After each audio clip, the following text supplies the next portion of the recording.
এইদিকে দেখেন সমুদ্র, কত সমুদ্র দেখেন, ঢেউ আসছে ওইদিকে। একটা জায়গার নাম, এটা হলো পয়েন্ট পার্ক নামে একটা জায়গা। দেখেন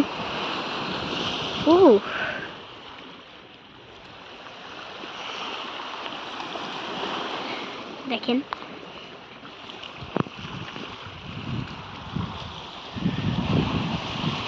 ওইদিকে দেখেন,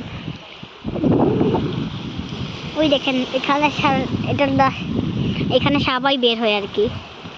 ওই যে ওইদিকে সমুদ্র, আর এখানে কত কিছু জাহাজ। ওই যে আমার এই ওয়েদারটা খুবই ভালো লাগছে। যদি ভালো লাগছে কমেন্ট করে জানাবেন, আর যাদের ভালো লাগে ভিডিওটা লাইক আর সাবস্ক্রাইব করে দেবেন। বাই, আল্লাহ হাফেজ।